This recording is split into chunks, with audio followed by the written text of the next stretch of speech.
Hello, lovely people. How are you? We are heading into autumn. It's surprisingly warmer today in Melbourne. We've had cold weather. Um, but today I want to talk about give me a break. So often when we use that phrase, give me a break, it's usually because we're wanting to respond to something that's frustrating to us, or we're responding in disdain, or we responding to something we don't agree with. So that expression, give me a break, is thrown out there. But I actually want to use it today in the context of us, of you giving yourself a break.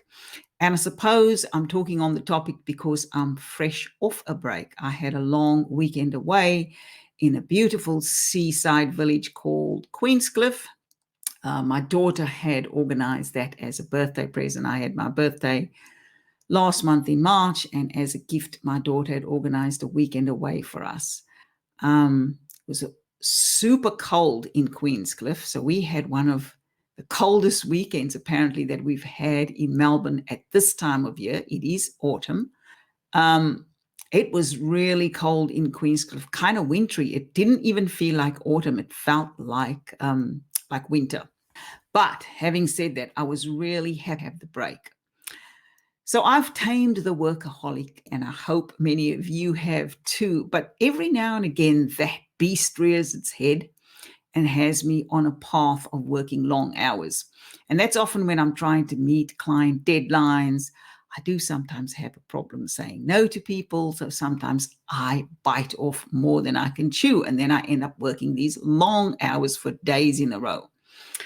But there's a price to pay for that, right? If we don't take time out, we end up going through stress, physical stress, mental stress, spiritual stress. So what I did this weekend was I only answered one email while I was away, and it was to respond to a friend who I had reconnected with after a long time.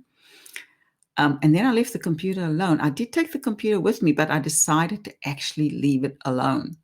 And I'm really glad I did that. My parents had come away with us for the weekend, so it was really fabulous to be able to just spend time with them, watch the puppy. We took the puppy with us, watch her frolic on the beach. And she was funny to watch because she was quite keen on going near the water. But as soon as she got to the part where the waves were starting to come in, she would run away from the waves. So it was really amusing to watch that, but really joyful as well. Some of the benefits of taking time out. You'll reset yourself mentally. So nothing can lead to an anxiety attack faster than working a gazillion days nonstop. And so even taking one day off can reset your body, can reset your mind, can reset your focus, right?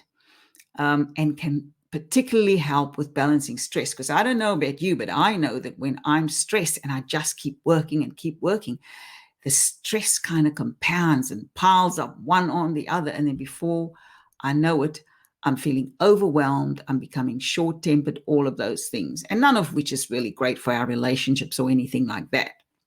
I also find for me is you feel more productive when you return. So since I've come back, able to just start going again, having had those 4 or 5 days of relaxing and not worrying about work and not answering emails and not really bothered about the phone or anything like that, but just spending time out in nature, just eating really good food and having lots of laughs and playing games. We played Monopoly, cards and all of those things around the kitchen table. We did stay indoors a lot because it was so cold, but we did use that time to just have fun with each other, talk, discuss politics, get fired up about all kinds of things, take a moment to respect the passing of Prince Philip, who obviously died last Friday, and that was all over the news over the weekend. So we had our moment of just, thinking about his great life and his great service to the British public. So, what I'm saying is you feel more productive when you take that time out. I certainly have noticed that I'm feeling more focused, ready to get going again. without feeling that kind of anxiety or stress, like I have to finish this, I must finish this, I need to do this. It's just like, okay, I've reset, refocused, got my plan, I've got my task, and I'm just going to work my way through that slowly. Um, taking time out also helps you remember who you are. We are people with broad interests and broad hobbies.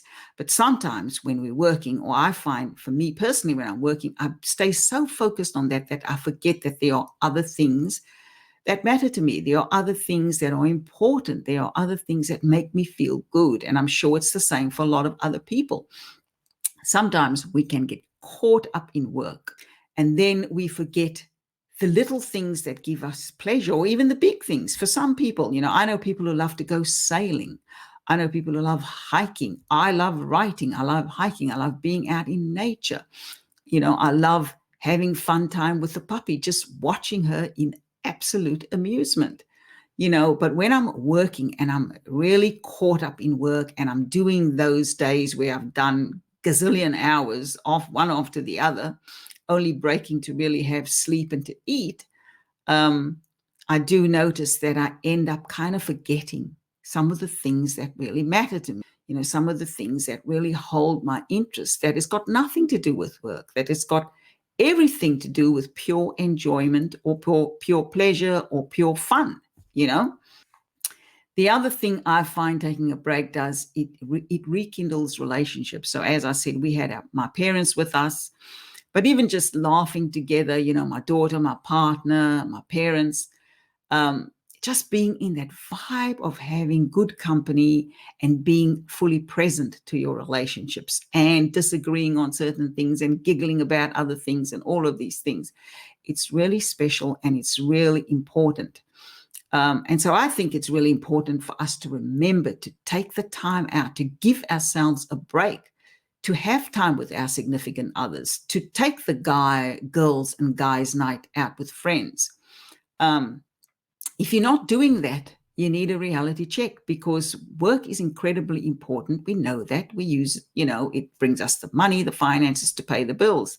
But it's also important for our mental health to work on our relationships and to make sure we have strong relationships. Because you know what? At the end of the day, if we don't have anyone to share our good fortunes with, or the incomes that our long working hours bring, then what's it all really for? What's it all really for? And then one of the other things I've found, the other benefit is that it resets your focus. Sometimes we can go to the office or we can do our work out of pure habit or necessity. Time off helps you refocus and reconnect to what matters to you. It also helps you to refocus your perspective on maybe a challenge that you're having. Sometimes we can be working through something, it's challenging, we simply keep going, we keep working through it, but then we don't really get the perspective that can help us resolve that challenge. But sometimes when you take a break away from it, like I find even just getting up and going away from my desk has helped. So imagine if you see the benefit of what getting up and walking away from your desk does. Imagine the benefit if you take a day off, a long weekend off, a week off. So my advice, my final words on this topic is give yourself a break. And not in that response to a disdainful response, or in response to something annoying you. Give yourself a break so that you can feel mentally, spiritually, physically recharged and can continue to bring your best to the people you work with, to the people you live with, to the people you have relationships with. Taking time out, giving yourself a break has a huge benefit for you and for the ones you hold dear. So I'm giving you permission. If you're not giving you permission, I'm giving you permission to go give yourself a break. And as always, have a wonderful day. Bye for now.